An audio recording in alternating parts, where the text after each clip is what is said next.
Yo,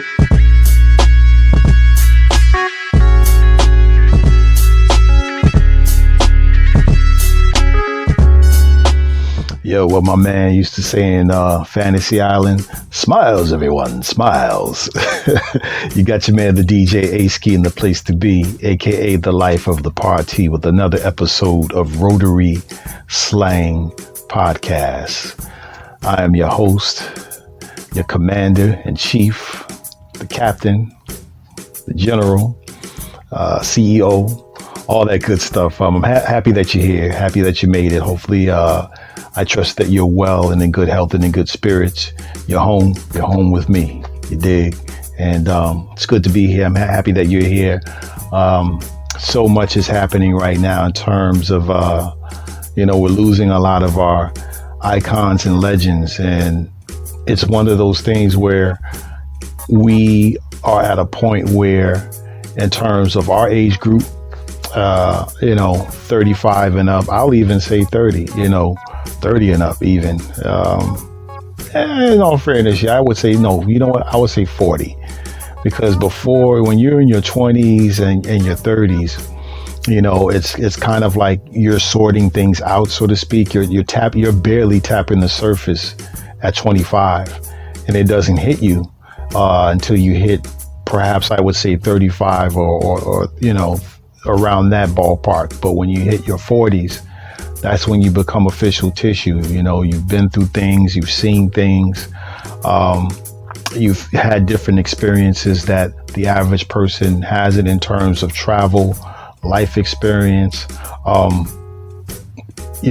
culture, you name it, and I think now everybody that is 40 and up, we're basically the new big homies, so to speak, or we are, and not to say that anyone before 40 isn't, but with the knowledge that we have, or that we're blessed to have, I think there's a level of guidance that comes with that. Unfortunately, as we get older, our elders grow older, and that's the painful part. And we can't hold on to them forever. However, they will always remain immortal. One of the people that stands out is someone that I was blessed to know, and it's an experience that I'll never forget, because it was, let me set it up for you. I was working on a project with my partner in crime, Tim. Shout out to my man, Tim.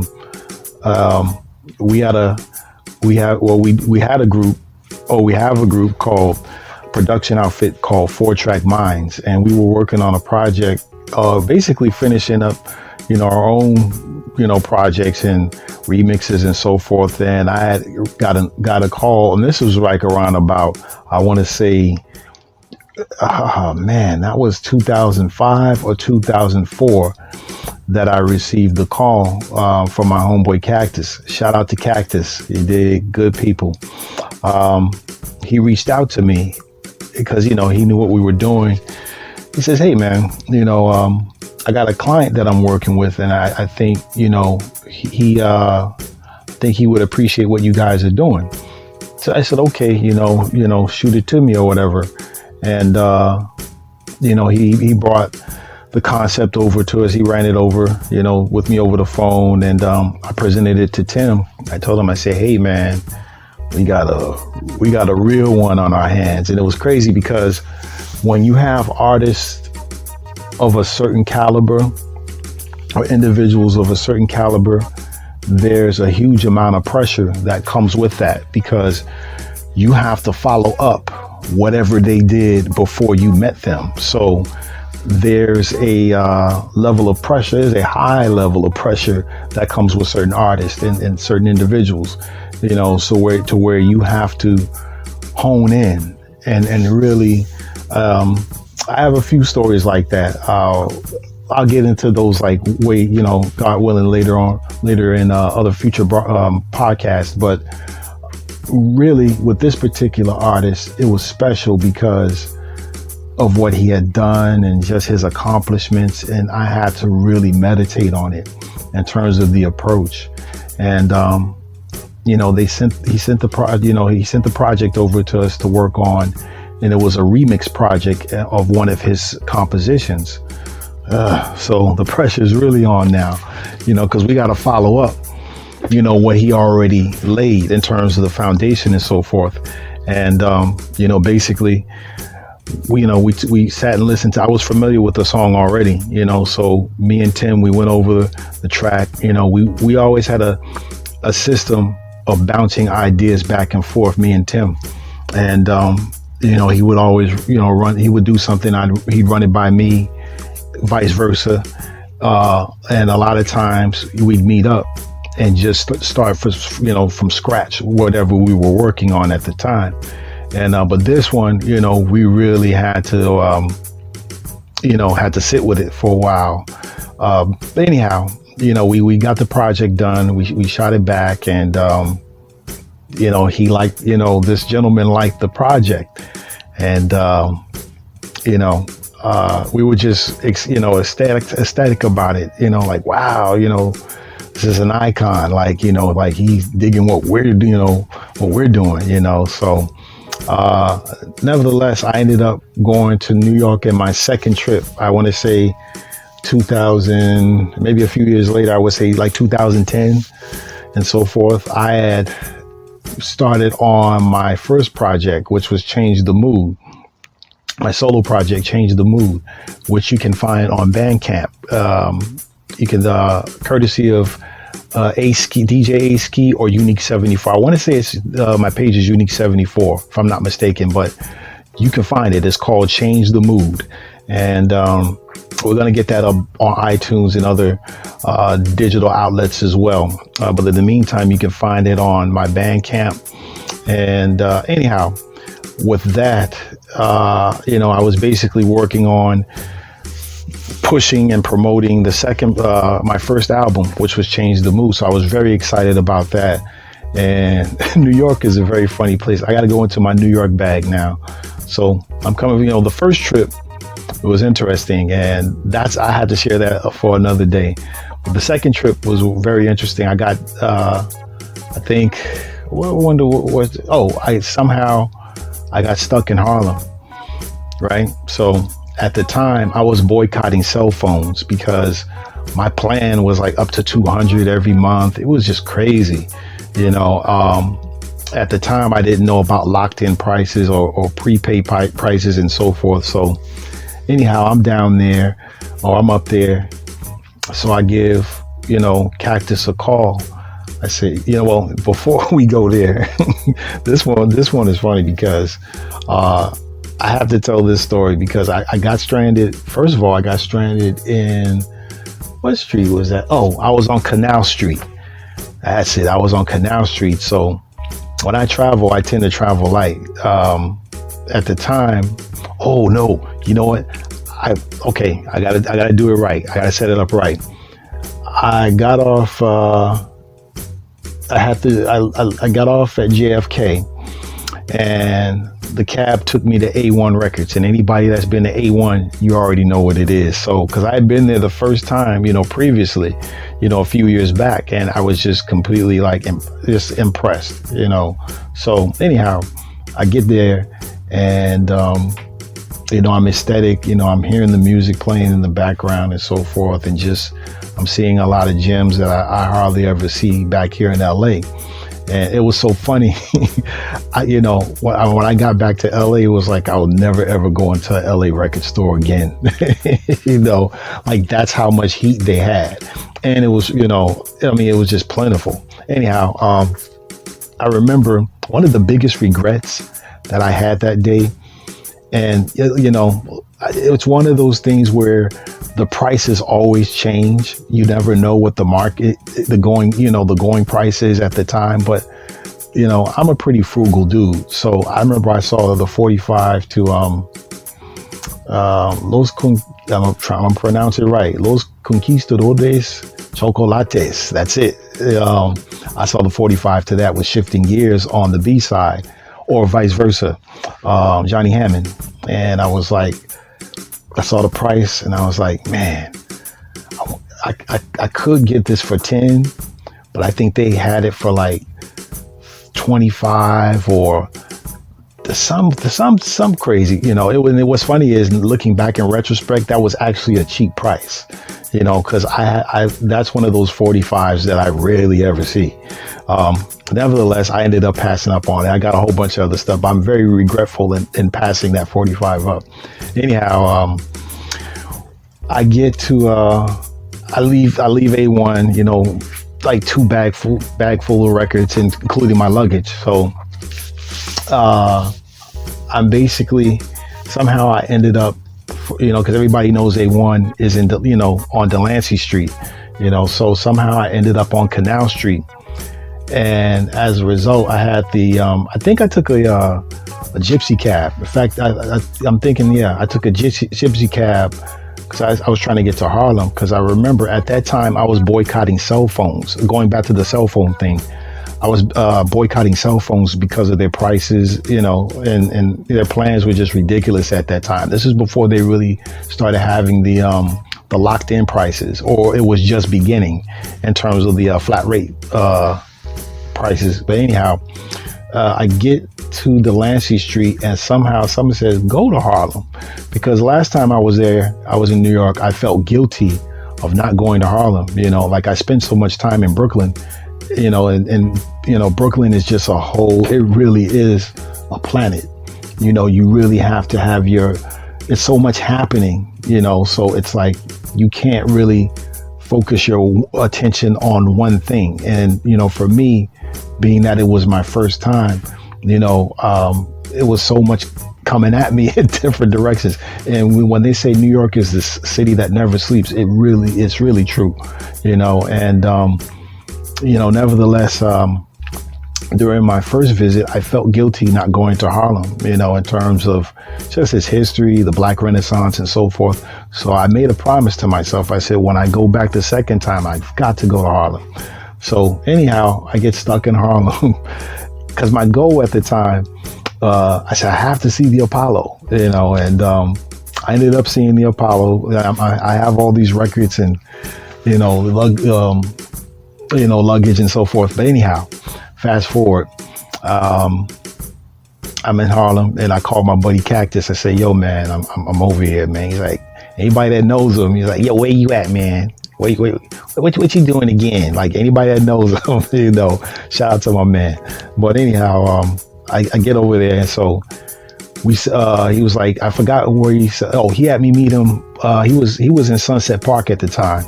And so I met him over in that area, and I learned the train system over there. You have to really learn the train system because you can get caught up, and that's just a general like hood rule. Like wherever you're at, like learn the system of that area, or learn the public transportation system out there. So I'm basically, by the time I was on my second visit, I already mastered the train system, but anyhow, I got to Delancey Street, and, we chopping it up. So we set up a itinerary, while I was out there, and, in terms of pushing the record and, pushing the album and so forth, for Change the Mood. So unbeknownst to me, it was funny, like, and this is the following day, he's like, yo, man, we're gonna go. I think we went somewhere near, it was like near Times Square, so anyhow, that in that general area. And all I remember was he was real evasive about where we were going. I'm like, dude, was there some kind of, like party, or studio set, because at that, I was seeing like everybody, you know what I mean? Like every time I go out there, it's always a surprise. Like you never know who you're going to bump into. And, he was showing me around and everything and introducing me to everybody. And anyhow, I get there, we get to the door, and, we get to, we take the elevator and whatnot. And, all I remember, it was a gentleman, an older brother, and he answers the door. We knock on the door, and he's like, "Yeah, what did he say?" I'm trying to remember. He says, I don't need any butlers or any help today. we're good. He slams the door in our face, and I'm like, not slams, but he closes the door. And I'm like, yo, it was Melvin Van Peebles. So he politely opens the door again. He was like, I got y'all, and Cactus, he already know how he moves, in terms of his senses, his wicked sense of humor. He had a wicked sense of humor, so we get in, and he's like, the ultimate host, the ultimate gentleman. And the thing, we sat down in the balcony, and it was cool. It was beautiful because, it was like a movie to me. Like, I didn't expect that, so, we sat down and we chop it up for we were there for about a good hour or so, and, we talked about Sweetback and previous projects before that, and his sojourn in Paris. And it was definitely a learning experience. And me as a brother that didn't have his passport at the time, and, as a brother, straight out the hood, making moves on my own, not, just getting my feet wet in terms of business, and, finally, like, just taking things to the next level, leaving my comfort zone. It was a beautiful confirmation in terms of him mentoring me, and sitting down and breaking down his story and his experience, as a young brother in the United States, and the various notables that, were behind his project, behind Sweetback. If you do your research, I'm sure you know who the names are. But nevertheless, he was funny. He was one of the funniest cats. But at the same token, he was a sponge. He was quick. He was very quick. And I remember, we talked about, his him finding Earth, Wind, and Fire, for the project, for Sweetback and so forth. We talked about Watermelon Man.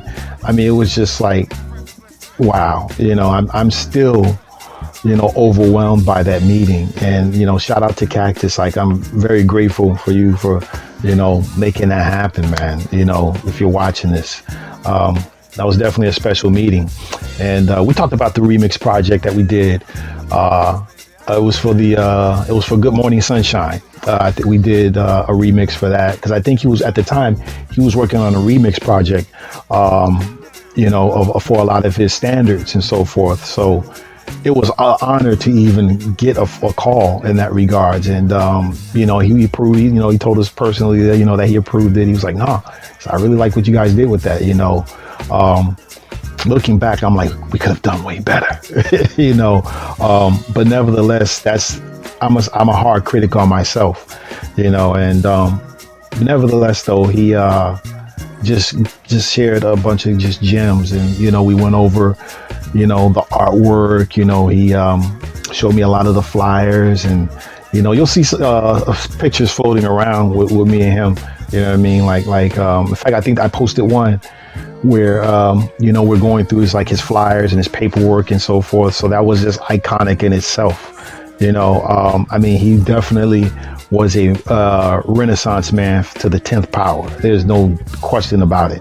And it was like that one that long lost uncle that I had never met, and we finally met. And I'm very honored about by that meeting. And if anything, one of the things one of the last questions because I had a whole bunch of questions, but at the same, it was one of those moments where I should have had a tape recorder, and this is just for future reference. If you're a journalist, I think most journalists know this, but if you're a DJ getting into journalism, always have a tape recorder ready with you at all times. Nowadays, you have the voice recorder on all the cell phones, so you can use your cell phone if you want, as an option. Nevertheless, the meeting was just something that just really just blew my mind, man. And just his kindness. He was funny. He was the kind of brother. I asked him about his cigar, because he had a cigar, and I said, yeah. I said, you're not lighting, Mr. Van Peebles, you're not lighting your cigar. And he says, yeah, he says, that's, he says, I don't smoke the cigars anymore. That's more for like press and that kind of thing. So, that's something he stopped smoking years ago, apparently, and he was cut. I remember that. Like, he was just smooth. You know what I'm saying? Like, this brother, he was just like the man. And it was an honor to have that blessing and meeting him. I did ask him about the Sophisticated Gents. And if anybody knows about the Sophisticated Gents, it was a movie that Mr. Van Peebles was in I want to say the early 80s. It was an all-star cast of just, wow, the who's who and acting and just black actors and actresses in that movie. You got Robert Hooks, Rosalind Cash, you name it, the list go, Ron O'Neal, may he rest, he's in it. The brother who played Brother Baines in Malcolm X, he was in it. Like, I don't want to give away too much, but I asked him, one of the last questions I asked him was about Sophisticated Gents, and he was like, man, he's like, that movie almost didn't get done. And he said we put a lot of hard work into that movie. He says I need a whole day with you just to talk about that project. And he says, next time I see you, I'm gonna bless you with one. And I was just like, all right. And we never did get a chance to see each other, because that was the thing. I wanted to reach out to him, the second time I was out there, but there was so much happening, coordinate some kind of meeting, with Cactus, and, but, life happens. And, but nevertheless, I was always waiting for that second meeting. And, if anything, I actually ended up doing some research, because I'm obsessed with that movie. Like, it's a really good movie. You want to see some top-notch acting and actors and actresses, a great script. In terms of, a situational story. It's a drama, but there's a light comedy in it. I'm telling you, like, it was really, and Mr. Van Peebles did an excellent job in that movie, if anything. And the magnitude of actors and actresses in that movie, it's just, that should have been in the theaters, because it was a TV movie. I think ABC was promoting it at the time, or I produced it at the time. But anyhow, I know somebody that worked, because I was so obsessed with that movie. I know somebody that kind of put the pieces together, because I told them what, Mr. Van Peebles told me. And this is a very reliable source, by the way. And he informed me that movie was very difficult to make in terms of the creative process, because I believe Mr. Van Peebles had a vision of one thing and the studio had a vision of something else. So there was a back and forth, in terms of the creative output or the creative input, for that project. So, it came out brilliant. So if you have a chance, go check out the Sophisticated Gents. In fact, if you go on YouTube, there's a channel called Real Black, which actually specializes in vintage black movies and projects and concerts and so forth. Shout out to Real Black. Real Black, he's on YouTube. I believe Sophisticated Gents is featured on that channel, so you may want to go check that out. I say that to say, rest in power, Melvin Van Peebles. Thank you for being an OG and a mentor to all of us. And sending love to his family and friends and so forth. And he'll be greatly missed, but he's immortal. Go and look at those movie projects, because I'm telling you, Sweetback in itself opened the door for independent film in general. If anybody knows the backstory of Mr. Van Peebles, like, he got it from the ground up. There was no major green light from a studio saying, hey, okay, this is what we like and so forth. As time went on and, they saw the success of Sweetback, you can negotiate, of course. Watermelon Man is another one that's one of my favorite all-time classics. Godfrey Cambridge did his thing, Estelle, what's her name? Estelle, what's her? Parsons, Estelle Parsons. She did a great job. The little girl, a lot of people don't know. Some people do, some people don't know, some people don't. The little girl that played in that movie, that was Erin Morin from Happy Days. That was Joni as a kid. May she rest. She was one of the. She was the kid. She was the daughter in the movie. But yeah, it's another great film if you ever get a chance to see it. And yeah, you know, if anything, I say that to say, any elder that we lose a library. You know, so this is to the 25, the 20, 18, 17, whatever, however you're old. If you have an elder in your life, a grandfather, grandmother, you know, your parents, sit down and listen to them, absorb as much history as possible, because you have to eventually tell their story when they leave here or when they transcend. Always keep that in mind, and don't take them for granted. Don't take life for granted in general, but especially elders. You know, pick their brain. You know, sit down and talk to them, and you know, stay in contact with them. You know, because there's so much history there that could spark something within you to create something that could change the world.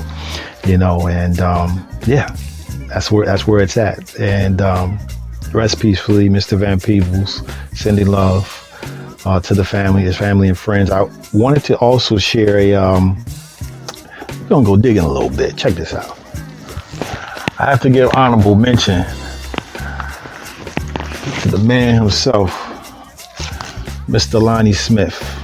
Rest in power, Lonnie Smith. We lost him recently as well. He transcended, and Lonnie Smith was bad, man. Like, if you were into you know, guys like Jimmy Smith, no relation, I'm sure.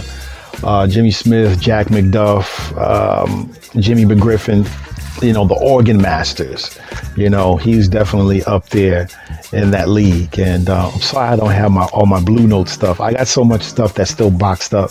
But my favorite Lonnie Smith album is Move Your Hand. I remember, I forgot where I was. Oh, there was a record store back in the 90s, and I was a regular because I didn't stay too far from there. The name of the record store, because I probably stayed, I stayed like 10 minutes from there. It was a record store in the 90s, in the early 90s and late 80s, called Final Vinyl in Leimert Park back here in Los Angeles. And the who's who of record digging pretty much walked in. You never knew who you were going to see. Shout out to Kamal, the OG. I remember he was playing the Move Your Hand album, and I was like, what's that about? You know, because I really wasn't hip to Lonnie Smith. Here's the thing, and y'all know where I'm going with this. At the time, I knew Lonnie Liston Smith, so I thought they were the same person. I didn't know there was a Lonnie Smith. So as my digging progressed, I started finding more of Lonnie Smith's catalog, and I was like, wow. And then going back, I'm a huge Idris Muhammad fan as well. So that was his premier drummer. In fact, Idris was the premier drummer for certain acts on Prestige and Blue Note, around the ballpark of, I want to say, 65 to like 71 or 72, you know, on up to his initial release on Creed Taylor, CTI for Kudu. Anyhow, I might do a feature on Mr. Muhammad on another day, because he was another huge influence on me as a kid. But going back to Mr. Smith was just cold, man. And even the stuff that he did later on, you know, with Sonny Lester over at Lester Corporation, but he also had Groove Merchant. I think it was like Groove Merchant, but I believe it was all owned by Sonny Lester. Groove Merchant and Lester called the Lester Corporation, anyhow, which is this. It was released on this label, and I think Joe Thomas, basically everybody that was on Groove Merchant basically ended up at Lester Corporation, because I believe Mr. Lester was the owner of Groove Merchant as well. In fact, I believe he was the owner. But anyhow, he tried to develop that sound of Creed Taylor, I noticed, or the business model of Creed Taylor, in terms of even having some of the people that were featured on the Kudu releases. The only thing is, I don't think he could, for contractual reasons, he couldn't get like a Steve Gadd or Bob James, because they were so tied in with Kudu in the mid 70s, like heavy, in addition to, doing session work. Not to my knowledge, at least, I never saw any of, those but there were some of them, I never saw those particular names, but that Kudu, that Creed Taylor sound, definitely, it was the direction that the label was going in. And, thank goodness Mr. Smith, was able to advance as time went on in terms of the times, because during the prominence of a lot of latter Groove Merchant releases, they were battling it out with disco, as was CTI. But the players, oddly enough, a lot of those players were on a lot of your disco albums. Case in point, a lot of people don't know, not to drift away from Mr. Smith, but kind of tie things in, so to speak. One of the biggest, if not the biggest disco record of the 70s was The Hustle by Van McCoy, may he rest, which featured a group called Stuff, or they later became Stuff. Van McCoy used them on pretty much most of his productions, and might do a feature on Van McCoy one day. He's another one with a beautiful catalog. But with that label, they pretty much, had just a lot of great releases. As far as anything, definitely get into the catalog of Lonnie Smith. Great musician, may he rest. And we're gonna share a couple of other gems that let me see what we're looking at here. Oh, you know what? We're gonna take the train to Memphis. All right. Now, with this particular record, I saw this, and this was when, anybody remembers Rhino, when they used to be on Westwood. Yeah, man, I used to work near there. So during my lunch break, it was one of those things where it was, and that was back when they used to have the 50 cent bin. No, it wasn't even 50 cent. It was like, they had a 10 cent and a 50 cent bin outside, but inside, what's funny is they had a lot of gyms outside, but they had some really nice gyms inside. But there was a record on the wall. And it was one of those at the time, it was like $25. And in the 90s, I was just like, man, I ain't paying that, but as time went on, I never saw that record again. And I promised myself, if I ever see it again, I'm grabbing it immediately. Hey, shout out to anybody who's an Al Green fan. If you're a real Al Green fan, at least my vinyl heads, you're going to have this in your possession. You dig, Jack? That's the Al Green interview album. You dig? If you ever see it, grab it. You dig? It's basically it was basically a promo, for all the radio stations, and it wasn't commercially available. So if you ever see it, grab it. It's the Al Green interview album. I think it was like 72. So yeah, he was just really kicking off in terms of his hits and just really getting his feet wet. Reeling off Let's Stay Together, and I think this was around the I'm Still in Love with You era, where he really got in his bag. I love that era in terms of early 70s up to 70, really all the Willie Mitchell projects, and I appreciated the gospel projects as well. He pretty much stayed consistent, but he was just funky during that Willie Mitchell era. Great interview album if you ever see it. Another Memphis related, or high rhythm section related subject is The Ovations, featuring Lewis Williams. If you ever see it, grab it. This is another good album right here. See, y'all can see that. There we go. The Ovations If you ever see this album, grab it. It's the Ovations, and the high rhythm section is on here. I remember when I first heard it, I was like, damn, like, you know, because it's like you could tell a Howard Grimes groove and Teeny Hodges licks. Like there's just certain rhythms that the high rhythm section is just known for. And once I looked at the credits, you know, basically it's you know, all the Hodges players, basically, you know, Conga Lou, Leroy Hodges, you know, Charles Hodges, Mabon Hodges, Oscar Smith, you know, and so forth. Larry Lee, you know, so only person missing was Al Green, but the vocalist on here was Lewis Williams. You know, shout out to Mr. Williams and his family. Yeah, this is a bad album. You know, if you ever see it, definitely grab it.